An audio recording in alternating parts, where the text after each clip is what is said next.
बोलिए अनंतानंद सिद्ध परमेष्ठी भगवान के, 24 तीर्थंकर भगवान के, चिंतामणि पार्श्वनाथ भगवान के, सिद्ध चक्र महामंडल विधान के, आष्टानिक महापर्व के परम श्रद्धे परमोपकारी दीक्षा प्रदायक आचार्य गुरुवर 108 विद्यासागर जी महामुनि महाराज की, परम पूज्य आचार्य प्रवर 108 समय सागर जी महामुनि महाराज के, मुनि श्री 108 निर्लोभ सागर जी निरुपम सागर जी महाराज के,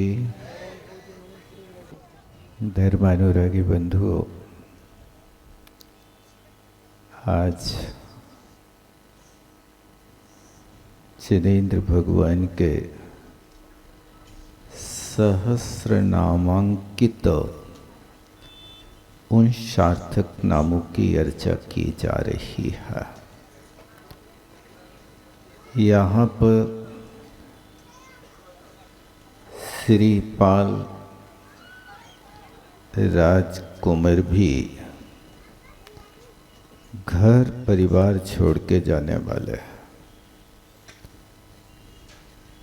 अभी चूंकि वो मोक्ष पुरुषार्थ की ओर नहीं,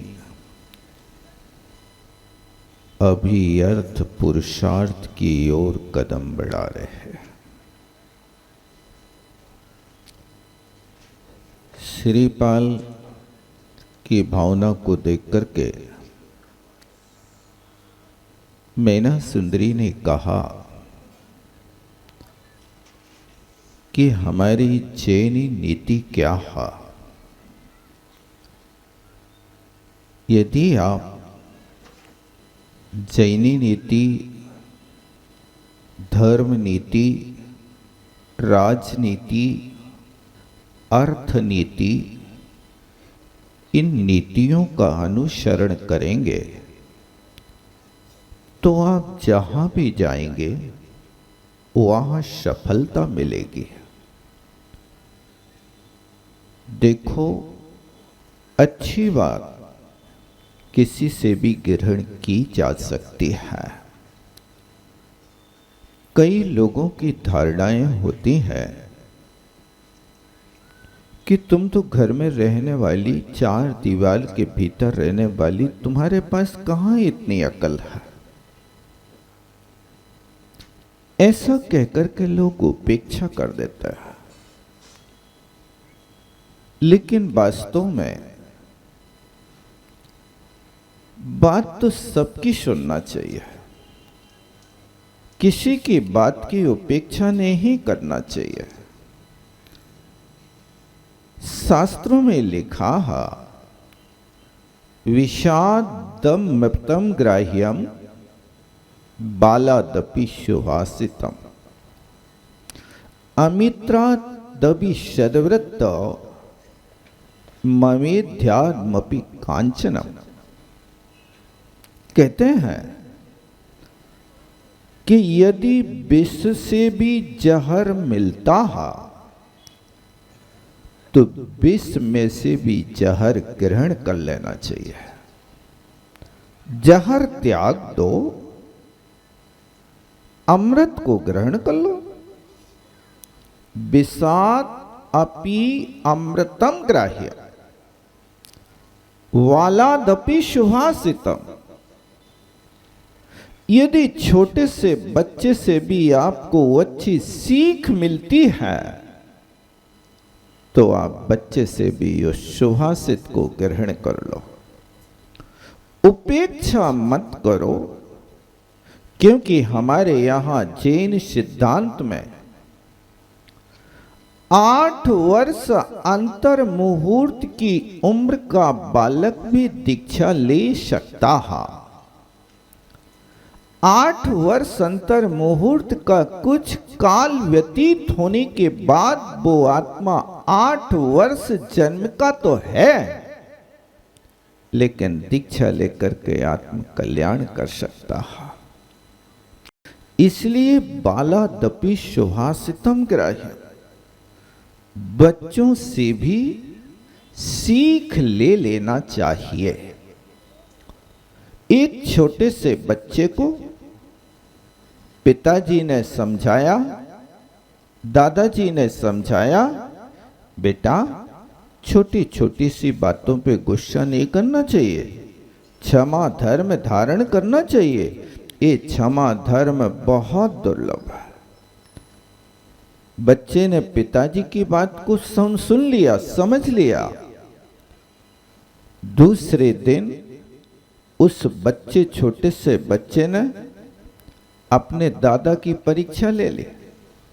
दादा के जेब से एक 5 का नोट निकाल लिया। अब जब दादा ने कोट पहना और 5 का नोट नदारत,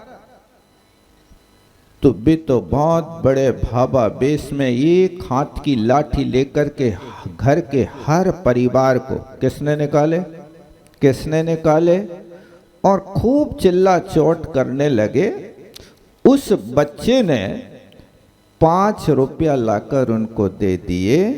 कहा, दादा आपका उपदेश तो बहुत अच्छे दे रहे थे, तुमाओ क्षमा धर्म इतनो सस्ता के 5 रुपया में बिक गो। 5 रुपया के कारण तुमने अपना क्षमा धर्म खो दिया।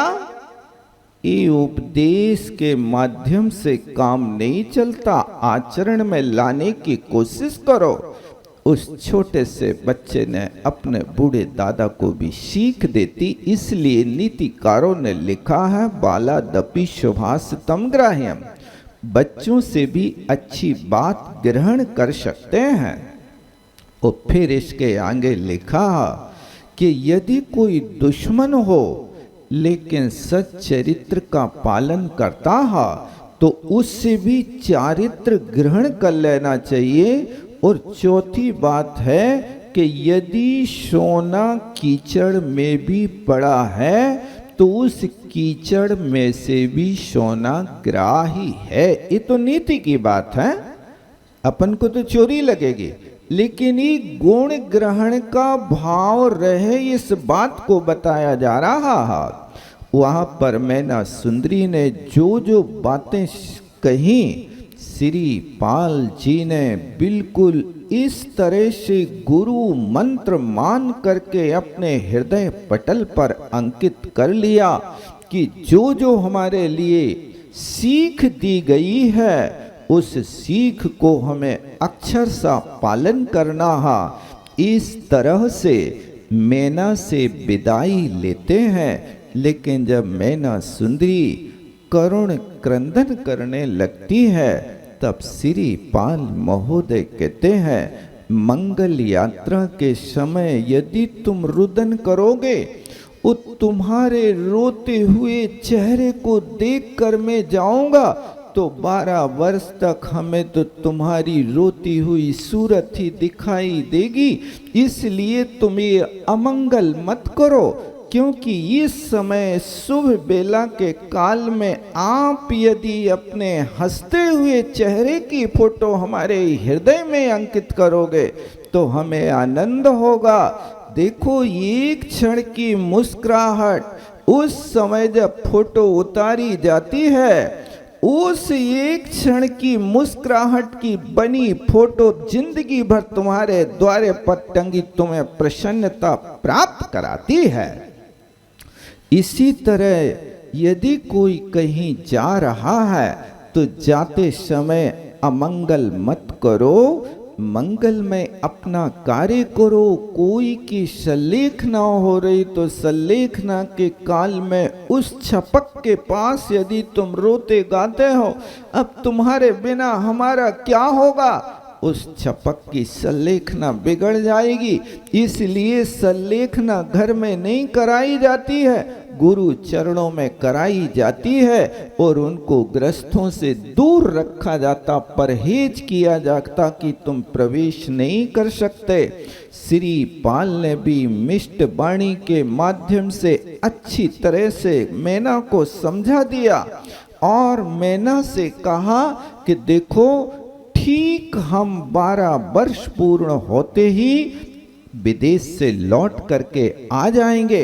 मैना सुंदरी कहती है ध्यान रखना, जे कम्मेशूरा ते धम्मेशूरा, 11 वर्ष 29 दिन और 30वें दिन का व्यतीत होते ही 12 वर्ष की रात्रि में यदि आप हमारे यहाँ 12 बजे रात तक नहीं लौट के आए तो समझ लेना कि मैं दूसरे दिन दीक्षा ले लूंगी और फिर तुम मुझे मैना के रूप में नहीं, मैना आरिका के रूप में पाओगे।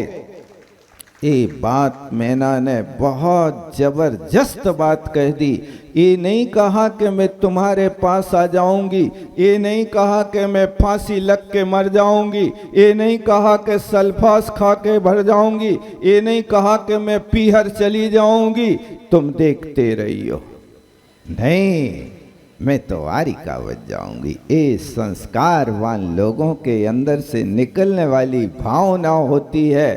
अब श्रीपाल जाते जाते कहने लगे, हे देवी जी इस बात को भी ध्यान रखियो, 2.5 वर्ष में 1 महीना बढ़ जात है, नहीं तो दीपायन महाराज भूल गए थे और वो महीना तुम्हारे पास भी गिनती में रहे, नहीं तो तुम 4 महीना 5 महीना पहले दीक्षा लेवे चले जाओ, इसको भी याद में रखना। ये सारी की सारी बातें करके और मैना सुंदरी को समझा करके आप श्रीपाल माता के पास जाते हैं, जो इनकी माता वाराणसी नगरी से कमलावती माँ पधारी थी श्रीपाल से मिलने के लिए। अब श्रीपाल उनके पास जाते तो माँ उनके लिए सीख देती है और माँ के सामने अपनी बात रखते हैं तो माँ का हृदय दहल जाता है। वर्षों के बाद तो मुझे ऐसे कोई चिंतामणि जैसे किसी के हाथ से खो गया हो और दोबारा मिल जाए तो जो अनुभूति होती है बेटा, वो अनुभूति तो मुझे हुई थी। बरसों का बिखरा मेरा बेटा आज मुझे मिला और आज फिर जाने की भावना रख रहा। लेकिन माँ बड़ी समझदार माँ थी, क्योंकि अपने बेटे की रक्षा के लिए राज्य को छोड़ करके पर घर में पड़ी थी। वो समझती थी तो कि जब तक तुम बाहर कदम नहीं रखोगे, जब तक तुम बाहर की हवा खा के नहीं आओगे, तब तक राज्य का संचालन भी नहीं कर पाओगे। ये बात तो पक्की है, लेकिन मोह को छोड़े बिना एक काम होता भी तो नहीं है। माँ ने अपने आप में धैर्य बंधाया और कहा बेटा जाते हो जाओ, बहुत बहुत आशीर्वाद है, लेकिन तुम्हारे लिए सिद्धों का प्रसाद मिला है। सिद्धों का प्रसाद स्वरूप तुम जहाँ भी जाओ सिद्धों का स्मरण करना, पंच परमेष्टि का स्मरण करते रहना, क्योंकि किसी भी कार्य के करने में हर व्यक्ति को कम से कम 9 नमोकार मंत्र पढ़ करके ही कार्य को प्रारंभ करना चाहिए, क्योंकि इस मंगलमय आचरण करने से व्यक्ति का जीवन मंगलमय होता है। आप कोई भी कार्य करो, उस कार्य करने के लिए उदित सुर में स्वर को भर करके अच्छी तरह अपने इष्ट देवता का, बड़े बाबा हो अथवा और भी जो तुम्हारे इष्ट देवता सांवलिया पारसनाथ हो, इन 24 तीर्थंकर रिद्धिधारी मुनि महाराज, अनंतानंत सिद्ध परमेष्टि भगवान, आचार्य भगवान, साधु परमेष्टि, इनको अच्छी तरह से स्मरण करके वश हे परमात्मा मैं इस कार्य में जा तो रहा हूँ, लेकिन मेरी तो पक्की आस्था है, अन्यथा शरणम नास्ति तुमेव शरणम मम। शरण तो आप ही हैं, लेकिन जहाँ पर आपकी कृपा होती है वो व्यक्ति कभी भी कृपा से शून्य नहीं हो सकता है। मातेश्वरी ने ये बात कही कि सिद्धों का स्मरण करना, और हे बेटा तुम इस बात का ध्यान रखना, जल का, थल का, वन का विश्वास नहीं करना, क्योंकि कहाँ कितनी गहरी नदियाँ हैं। उस नदियाँ को तुम्हें पार करने के लिए देखो लोक व्यवहार में देखा जाता है, एक छोटी सी भी नरैया को पार करने के लिए घाट की जरूरत होती है। बिना घाट के कोई पार नहीं कर पाता है। इसलिए घाट का अर्थ तीर्थ होता है। वहां पर नदी को पार करने के लिए घाट देखा जाता है, और जिस भी घाट से तुम नदी पार करो, पहले देख लो कि उस घाट से उस पार तक जाने वाले कोई यात्री हैं कि नहीं। यदि नहीं है तो बिना समझे नदी में कदम मत रखना, क्योंकि पता नहीं कहाँ कितनी गहरी है, कितना प्रवाह, कौन से जल जंतु हैं और पकड़ करके जीवों का घात कर देवें।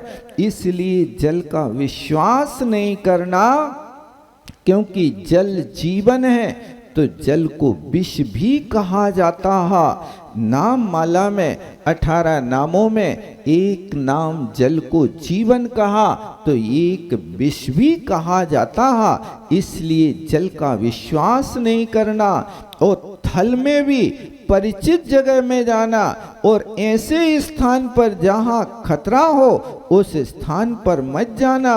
ऐसे वन में प्रवेश करो तो वन में प्रवेश करते समय जंगली जानवरों से हमेशा अपनी रक्षा करना। जहाँ कभी भी आप जल थल वन में जाते हो तो घोड़े से 7 हाथ की दूरी बना करके चलना। देखो माँ छोटी छोटी सी बातें अपने बेटे को सिखा रही है। ये बातें तुम्हें भी अपनी संतान को सिखाना चाहिए, क्योंकि घोड़े से 7 हाथ की दूरी बना करके चलो। और नीति है कि घोड़े की पिछाड़ी और अफसर की अगाड़ी कभी मत चलो। घोड़े के पीछे चलोगे और वो एक लत्ती मारे तो चबुआ टूट जाए, इसलिए घोड़े के पीछे नहीं चलना, घोड़े के आगे चला जाता है। इसलिए घोड़े से 7 हाथ की दूरी बना करके चलना, और अफसर के आगे माने अधिकारी के आगे नहीं चलना, नहीं तो वो कुछ ना कुछ तुम्हें दोष बता देगा और नहीं तो कुछ ना कुछ काम बता देगा। इसलिए हमेशा ध्यान रखो कि अफसर के पीछे चलो और अफसर के और घोड़े के आगे चलो। ये नीति है। माँ कह रही घोड़े से 7 हाथ की दूरी बना के चलना, और सींग वाले जानवरों से 5 हाथ की दूरी बना के चलना, और नारी से 20 हाथ की दूरी बना करके चलना। क्योंकि कहीं इस प्रकार से परिणाम किसी के बिगड़ जाए, तुम्हें दोषी ठहरा देवे, तो पता नहीं नारी के पास वो शक्ति है, चाहे तो व्यक्ति को सूली पे चढ़ा दे और चाहे तो व्यक्ति को दुर्गति करा दे, सिंहासन पे बैठाल दे। इसलिए इनसे 20 हाथ की दूरी बना करके रखना। ये आगम में प्रसिद्ध है कि सुदर्शन सेठ को सूली चढ़ाई थी तो कौने चढ़ाई थी भाई साहब? राजा ने तो आदेश दिया था, लेकिन सूली चढ़ाने के लिए मूल कारण तो रानी बनी थी। इसलिए इनसे दूरी बना करके रहना, क्योंकि इनके परिणाम कब बिगड़ जाए कोई ठिकाना नहीं। पिटवा भी सकते हैं और तुम्हारे लिए सम्मान भी दिला सकते हैं। एक व्यक्ति था भाई साहब, गर्मी के दिनों में बाहर से आया था, दिन के 12 बजे की बात थी, बहुत प्यास से आकुलित था, तड़प रहा था। उस समय गांव के बाहर एक महिला कुआं पे पानी भर रही थी, तो उस व्यक्ति ने, राहगीर ने वहां आकर के उस महिला से कहा, हे देवी जी मैं बहुत प्यासा हूँ, मुझे पानी पिला दो। तब उस महिला ने कहा मैं पानी तो पिला दूंगी, लेकिन तुम एक बात बताओ, त्रिया चरित्र जानत के नहीं जानत? बोले हम नहीं जानत, कुछ भी नहीं जानते हैं।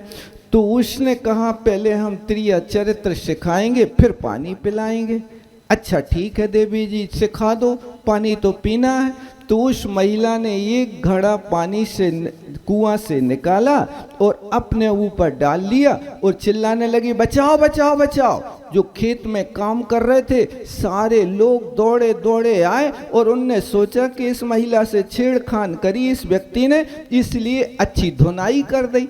जब अच्छी धुनाई कर दी उस पुरुष की, बाद में वो महिला कहती, अरे इनको मत मारो, इनको मत मारो, ये तो बहुत बड़े उपकारी हैं, हम कुआं में गिर गए थे सो ये नहीं ना बचाओ है।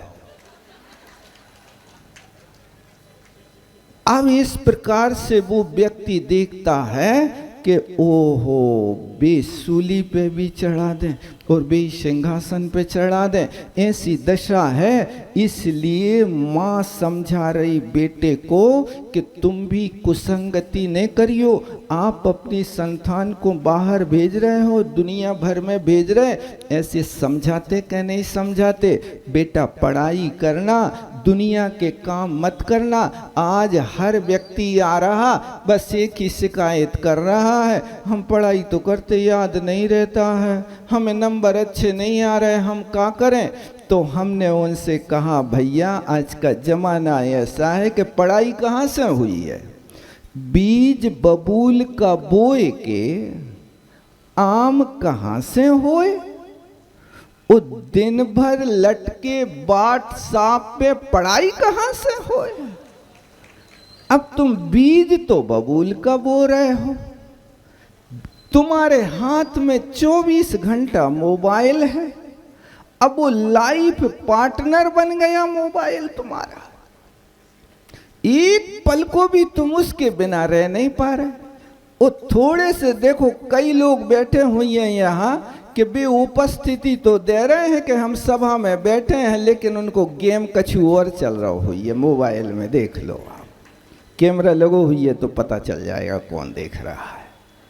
ये क्या है, ये आपके पास वो वस्तु आ गई कि आप दिन भर उसमें लटके रहते हो और कहते पढ़ाई नहीं, पढ़ाई कहाँ से होगी, पढ़ाई तो करना है तो उपयोग की एकाग्रता होगी तब होगी। मन एक समय में एक ही स्थान पर रहेगा, या तो गेम खेलो या जो पढ़ाई को गेम खेलो, तुम्हें कौन सा खेलना बताओ। तो माँ ने कहा, बेटा तुम जा रहे हो, तुम भी तुम्हारे बेटे को यदि तुम बाहर भेजो तो कहना बेटा सिर्फ पढ़ाई से संबंध रखना, 25 वर्ष के बाद तुम्हारी शादी तो हम करेंगे लेकिन अच्छे घर में करेंगे। तुम पता नहीं कैसे अपरिचित व्यक्ति से एक क्षण में 25 मिनट की मुलाकात करके और शादी कर लो और जीवन भर तुम्हें यहाँ पर संकट उठाना पड़े। पहले के लोग बड़ी सावधानी रखते थे, बच्चों का जीवन भविष्य ध्यान में रखते थे, ये आपको भी ध्यान में रखना है, नहीं तो ये सारे के सारे लोग बिगड़ जाते हैं पढ़ाई के लिए, लेकिन बाहर निकलते ही उनके अंदर व्यसन आ जाते हैं, शराब आ जाती है। हमने सुना कि आजकल लड़के लड़कियां बाहर जाते, सिगरेट और दारू तो उनके लिए बहुत मामूली सी बात हो गई। ये संस्कार विहीन की बात है। माँ ने कहा, बेटा हाथी से 60 हाथ की दूरी बना करके रहना, हाथी के निकट मत जाना। और फिर माँ कहती, बेटा जुआरी का कभी विश्वास नहीं करना। जुआ खेलने वाले लोग पहले तो हमारे लिए आदत डालते हैं, देखो 10 रुपया लगाओ 100 रुपया पा जाओ, ऐसे ही होता ना, 1000 रुपया लगाओ लाख रुपया पा जाओ। ये पहले प्रलोभन देंगे और 1-2 बाजी अच्छे से जिताएंगे और बाद में फिर तुम्हारे जेब नहीं घर खाली कर देंगे। ये दशा है। सागर का एक बच्चा, एक माँ बाप बिलखते हुए आए, महाराज इनको समझा दो। 24 साल के बच्चे ने 1.5 करोड़ का कर्जा कर लिया है और वो बच्चा ऐसा बिगड़ गया कि एक दिन में 40 सिगरेट और 40 गुटखा के पाउच खात है।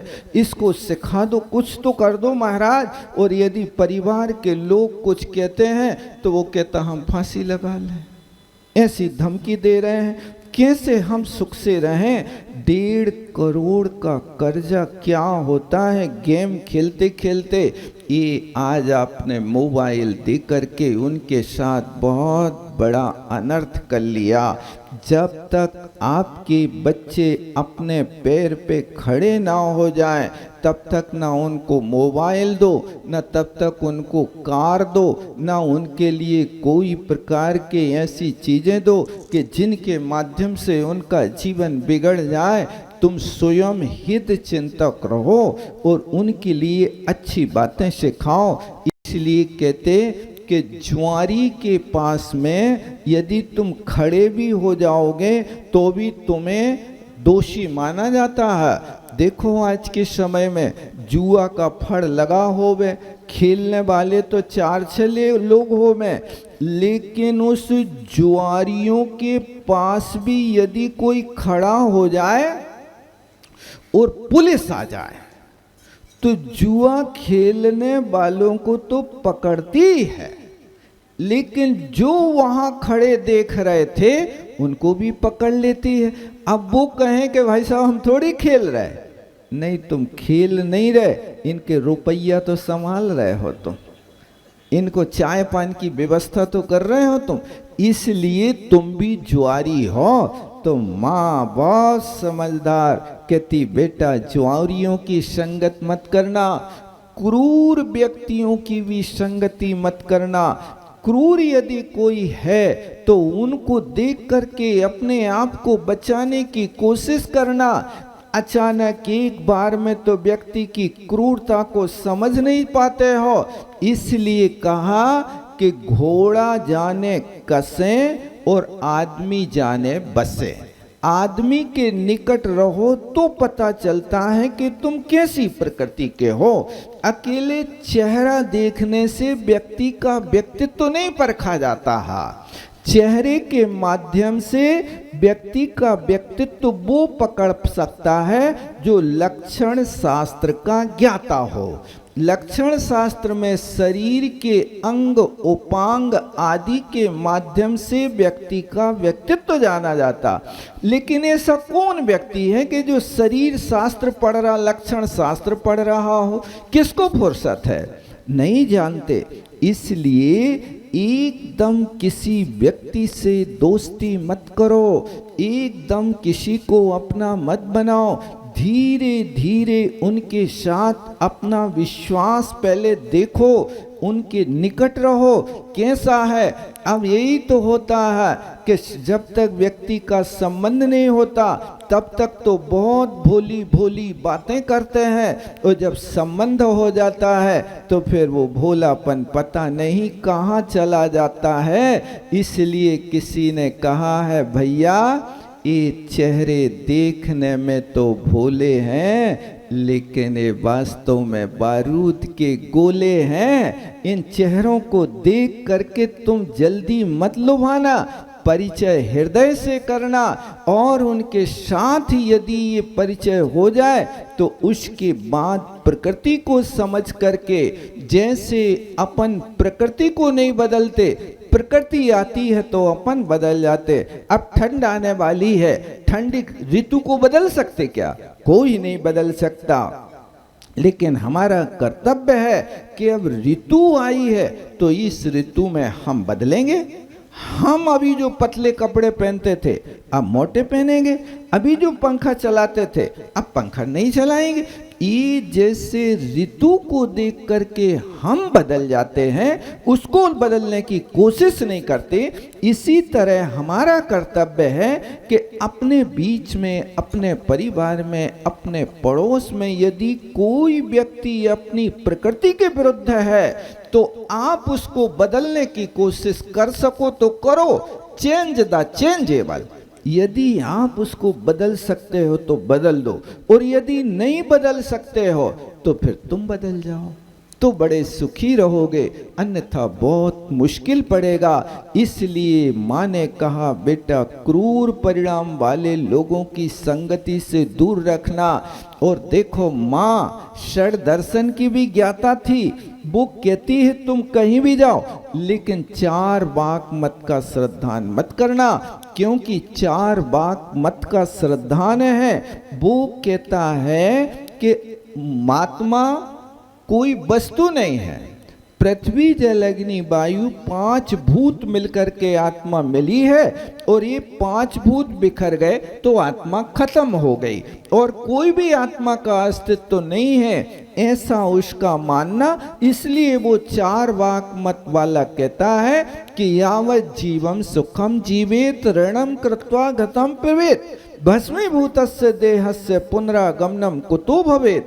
वो मत कहता है कि जब तक जीवन है तब तक बढ़िया सुख से जियो, और तुम्हारी शक्ति ना होवे तो कर्जा करके घी पियो, खाओ नहीं। खाओगे तो थोड़ा खाओगे और पियोगे तो ज्यादा पियोगे। इसलिए ऋणम कृत्वा घृतम भवेत, कर्जा करके भी तुम घी पियो, क्योंकि कर्जा चुकाने थोड़ी, मरने के बाद तो कर्जा खत्म हो गया। कोई केस चल रहा तो केस खत्म हो गया। ये तो 4 वाक मत का सिद्धांत है, लेकिन हमारा सिद्धांत तो है कि जो कर्म अपन ने किया है वो शरीर तो छूट सकता है, लेकिन कभी कर्म नहीं छूटता। कर्म तो फल दे करके ही जाता है। इस प्रकार माँ अच्छी तरह से कहती, इन सब पर विश्वास मत करना।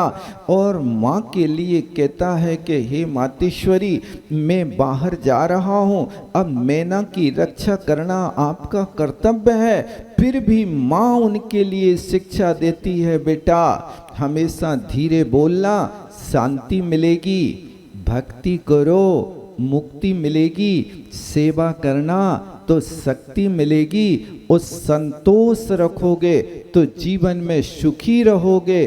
जहाँ संतोष होता है वो व्यक्ति अपने आप में बहुत सुखी होता। ऐसे अपनी मातेश्वरी से वहाँ से सीख लेकर के अब वहाँ से वो निकलते हैं, और जैसे उज्जैनी नगरी को छोड़कर आगे बढ़े, कुछ कोशों की यात्रा करने के बाद श्री पाल चलते चलते वहाँ से भृगु कच्छ देश में पहुँचे, और भृगु कच्छ देश में रहने वाला धवल सेठ 500 जहाज़ों को रत्नमयी व्यापार करने के लिए वहाँ से रत्नदीप के लिए जाता है। और यहाँ भृगु कच्छ देश के जंगल में यहाँ पर श्री पाल पड़े हैं। यहाँ से जैसे ही धवल सेठ अपने रत्नों भरी जहाज़ों को समुद्र के बीच में ले जाता है, और समुद्र के बीच में 500 जहाज़ें कीलित कर दी जाती हैं। अब वहाँ पर जब सेठ इस बात को देखता तो घबरा गया।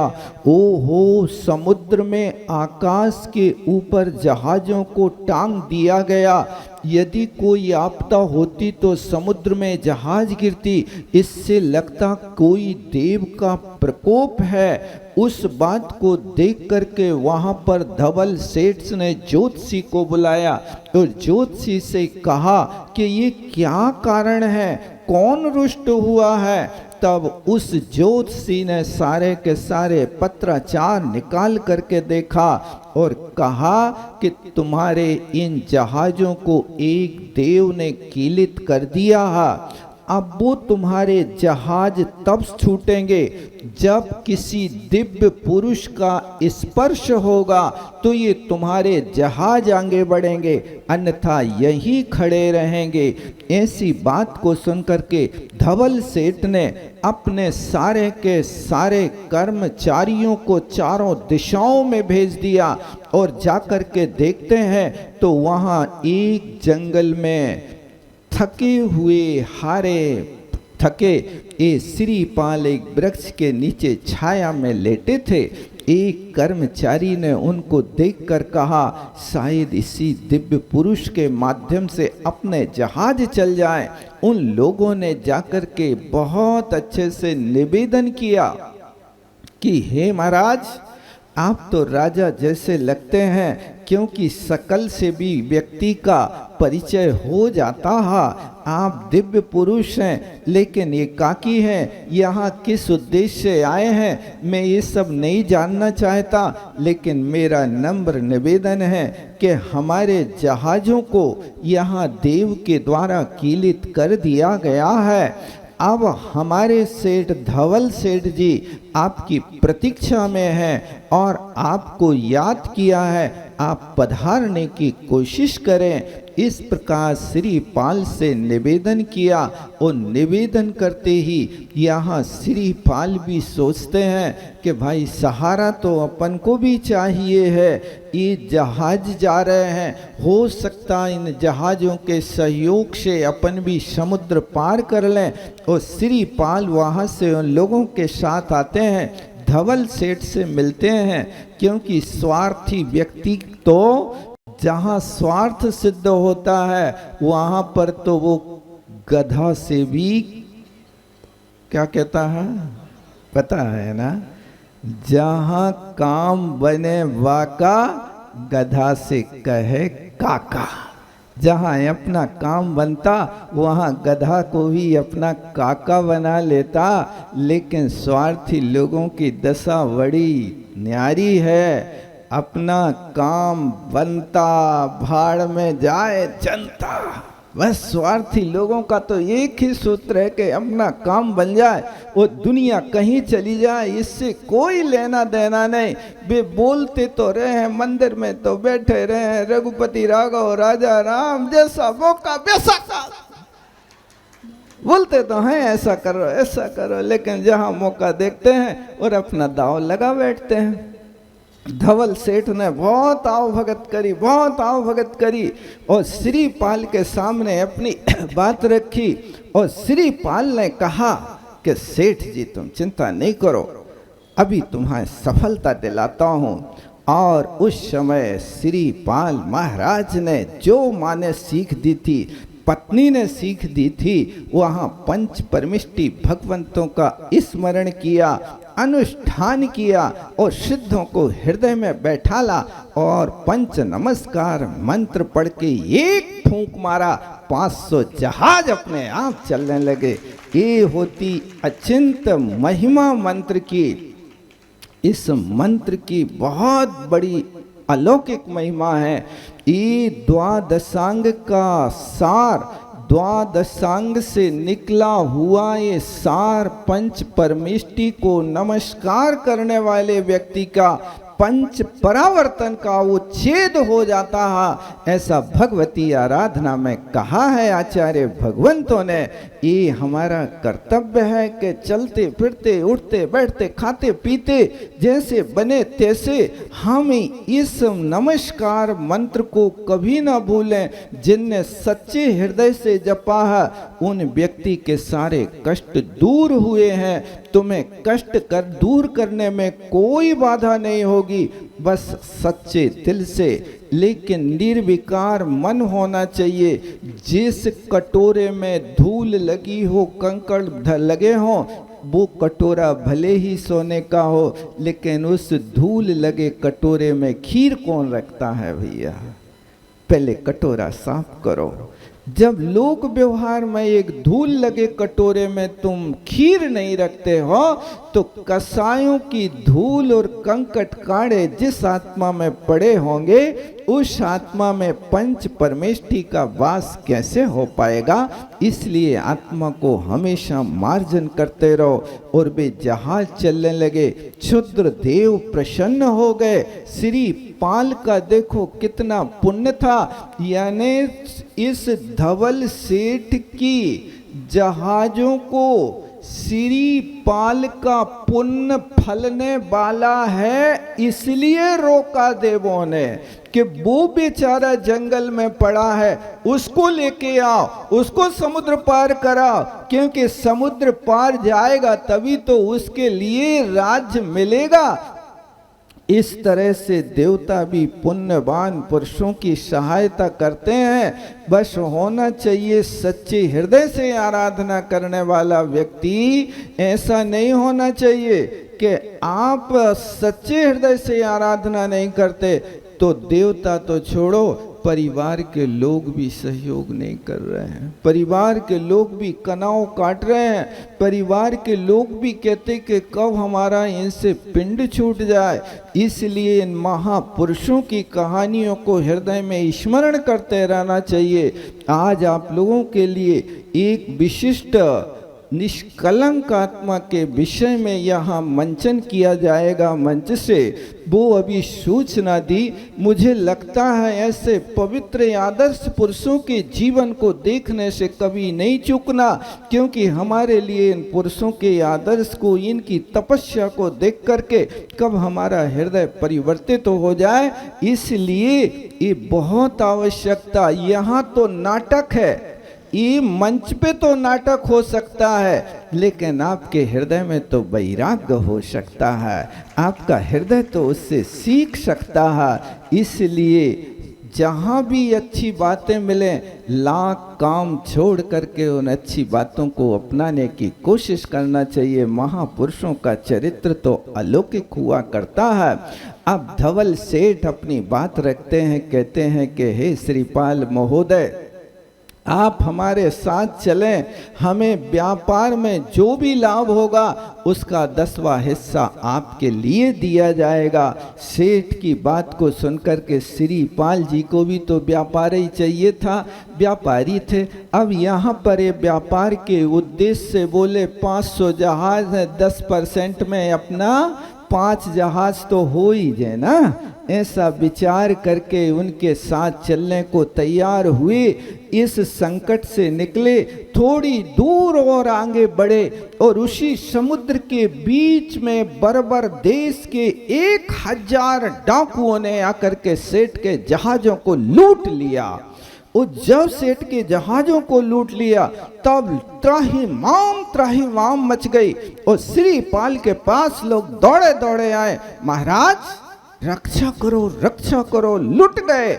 और धवल से लड़खड़ाती चेहवा से श्रीपाल के चरणों में आकर के गिड़गिड़ाता है, अन्यथा शरणम नास्ति, आप ही हमारे रक्षक हैं। ऐसा जब धवल सेठ को गिड़गिड़ाते देखकर श्रीपाल ने पंच नमस्कार मंत्र को स्मरण किया और उन चोरों का सामना किया, तो अकेले श्रीपाल ने अपनी शक्ति से 1000 बर्बर देश के जो मलेच्छ जैसे रहने वाले चोर महाशक्तिशाली थे उन सबको पराजित कर दिया।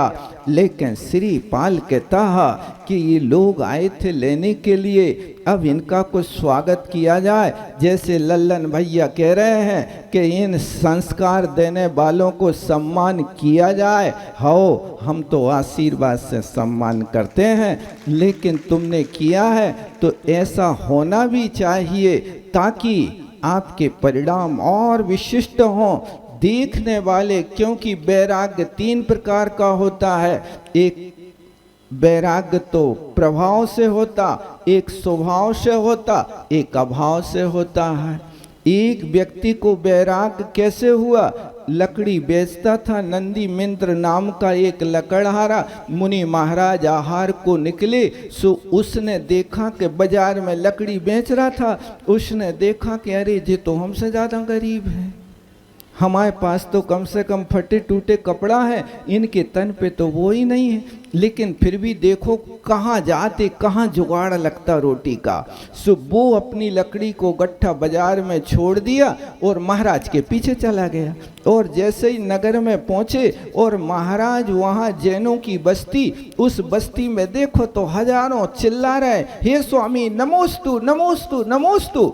तो देखा अरे ये तो देवता है। अब महाराज का आहार देखता रहा और आहार देखते देखते वहाँ जब आहार हो गया पंचाश्चर्य हुए। और फिर जब वो वहाँ से आहार करके महाराज श्री लौटे तो वहाँ उस श्रावक ने बड़े अच्छे से निवेदन किया उस लकड़हारे से, तुम्हें यहीं भोजन करना है। तो उसने कहा बहुत अच्छी बात, मन में सोचा महाराज की संगति मात्र से भोजन मिल रहा हो, हम तो एक बार के भोजन के लाने वहाँ एक दिन जंगल में लकड़ियाँ काटते हैं, दूसरे दिन बेचने में लग जाते हैं, तब तीसरे दिन हमें रोटी मिलती है, ये तो बहुत अच्छा, संगति आने ही से हो गया काम। तो अब उसने रोटी खाई और रोटी खा के फिर महाराज के साथ लग गया। अब वो महाराज के साथ गया तो वहाँ पर अब वो महाराज ही के साथ रहने लगा। दूसरे दिन सोचा कि आज फिर महाराज ही के साथ जाएंगे, तो महाराज ने दूसरे दिन उपवास कर लिया। अब आहार को नहीं गए, अब उनने उपवास कर लिया तो वे ध्यान में बैठे। तो उसने सोचा कि चलो कोई बात नहीं, महाराज नहीं जा रहे तो अपन चले जाओ। तो उसने कपड़ा टूटे फूटे वहीं उतारे, महाराज को कमंडल पिछला और महाराज बन के आ गए। लेकिन मन में संकल्प किया कि आज यदि राजा पड़ गए हैं तो रोटी खे हैं, अन्यथा न खे। सुबह वहां पर गया तो हजारों जैनी भाइयों ने तो पड़ गया, लेकिन राजा ने नहीं पड़गा। सुबह लौट के आ गया भाई साहब। उसने सोचा कि चलो कोई बात नहीं, जैसे महाराज बैठे आज अपन भी बैठते हैं। दूसरे दिन की बात के महाराज ने फिर दूसरे दिन का उपवास कर लिया। अब इसने भी सोचा कि महाराज नहीं जा रहे, सो इसने फिर पीछे कमंडल उठाया और आज चला गया। लेकिन सोचता है कि आज मंत्री पड़गाहन करे तो आहार करें, लेकिन आज मंत्री ने पड़गाहन नहीं किया, फिर भूखा लौट के आ गया। अब यहाँ पर तीसरे दिन की बात आई तो जैसे ही वहाँ पर महाराज ने ध्यान खोला तो पूछा कि भाई क्या है? महाराज 2 दिन से हम देख रहे हैं कि आप आहार को नहीं उठ रहे, लेकिन हमें तो चैन नहीं पड़ रही है, क्या करें, हमसे छुदा कुकरी तो परेशान कर रहे। तो भी कहते हैं महाराज देखो तुम निकट भव हो, अब तुम्हारी 3 दिन की आयु शेष है, तो क्या करना भगवान, हमारा कैसे भला होगा? अबे लकड़ियों का गट्ठा बाजार ही में पड़ो है, बिको नहीं है। अब वो वहाँ महाराज कहते कि तुम चाहो तो आत्म कल्याण कर सकते हैं। महाराज ने उसके लिए आत्म कल्याण का फार्मूला बताया और उसने दीक्षा ले ली। वो 3 दिन के उपास ही ले ले, वो 3 दिन के उपास करके वो मर के सर्वार्थ सिद्धि चला गया। ये वैराग्य जो होता है ये अभाव में होता है। इसके पास योग्यता तो नहीं थी, लेकिन भोजन की व्यवस्था चाहिए थी, इसलिए अभाव में भी वैराग्य हो गया। और एक प्रभाव में होता, पुष्प डाल बारी सेण के प्रभाव में आ गए सो दीक्षित हो गए, लेकिन उनने अपनी कानी स्त्री को तो मोह ही नहीं छोड़ो, लेकिन फिर भी बाद में सुधर गए। जीव प्रभाव में होता है और एक स्वभाव में होता है। जम्बू स्वामी जैसे महापुरुष जिनके पास पूरी रात अनेक अप्सराओं की तरह कन्याएं उपदेश दे रही हैं, राग में फंसा रही हैं, लेकिन वे तो वैराग्य की बातें करते करते उनकी वैराग्य की बातों को सुनकर के उस दिन विद्युत दंग नाम का चोर उनके घर में चोरी कर भी आया। तो वो सोच रहा था कि ये सोवे तो हम चोरी करें, अब वे सोई नहीं पूरे रात और बे रातें बात करते रहे, और सुबह सुबह वे वैराग्य को जाने लगे। सो विद्युत दंग चोर भी उनके आगे आगे जाने लगा। क्या है, अभी दीक्षा लेने जा रहे, तो जम्बू स्वामी ने तो दीक्षा ली, साथ में विद्युत दंग चोर के साथ 500 चोर भी दीक्षित हो गए थे भाई साहब। ये स्वभाव से वैराग्य होता है। घड़ी आज बहुत आगे जा रही है और आज का दिन आप लोगों को वास्तव में 7 दिन में जितना काम किया है आज अकेले में उतना फल मिलना है आपको। 8वां दिन है, इसलिए घबराना नहीं। जिनके कल उपास हों, ज्ञानामृतम भोजन का पान करते रहना और बढ़िया शांति से भले ही संजा हो जाए, लेकिन एक दिन देखो लकड़हारा तो महाराज के साथ 3 दिन लगा रहा, भूखा रहा। तुम्हें 3 दिन की बात नहीं, सिद्धों का आराधना का फल यदि एक दिन लग जाए, लेकिन अच्छे भावों से करना। और ये मन में विचार नहीं लाना कि भैया जी कब छोड़ हैं, भैया जी भी तो भूखे हैं, कौन रोटी खा के आए हैं, नाश्ता तो नहीं करा दिया, तो वे भी तो रहेंगे उस समय। इसलिए धैर्य के साथ कार्य करना। आप लोगों ने ये कार्य किया, बहुत अच्छा, आप सबके लिए खूब खूब आशीर्वाद है। ऐसी धर्म प्रभावना हमेशा होती रहे और धर्मात्माओं की वृद्धि होती रहे। अभी श्रीपाल चरित्र का तो मंगलाचरण हुआ है, अभी तो श्रीपाल हुआ ही नहीं पूरा। जो सारभूत बात है उसको शायद आप लोग नहीं सुन पाएंगे। अब क्या होता है आप लोगों को तो अब कल से फिर अपना हवन करने के बाद में 10 लक्षण में दिखे हो, जय जयनाथ परम गुरु होए कर भी केलाने महावीर भवन में सुनेंगे। तो ये आज शाम को आचार्य भगवान का निष्कलंक आत्मा को देखने के लिए सब लोग पई पाउनो चूल से न्योतो है, इसलिए उसको देखना उनके संस्मरण है। इसी भावना के साथ संस्कार में भी जो बात थी, तो संस्कार के लिए आप लोगों के लिए इनने कुछ लिफ्ट भी दे दिया कि जिससे आप लोग शिफ्ट हो सको सम्यक संस्कार में। इसलिए और कई लोग आका करके कह रहे थे महाराज सिर को तो हम अपनी टोपी से ढक लें, मूछों को क्या होगा। इसलिए अब मूछों से नहीं बोलना भैया, मूछ का सवाल है। मुझे भी लगा कि मूछ से व्यक्ति की बहुत बड़ी इज्जत होती थी, एक मूछ का बाल रख देवे तो लाखों रुपया मिल जाता था। इसलिए बाल न कटाओ भैया इनके, तो आई मूछ तो सुरक्षित रहेगी। सिर के लिए संस्कार के लिए अपन को मैदान साफ चाहिए, ठीक है ना। इसलिए पूरा मैदान इसी भावना के साथ विराम लेता हूँ। बोलो आचार्य गुरुवर विद्यासागर जी महाराज के जय।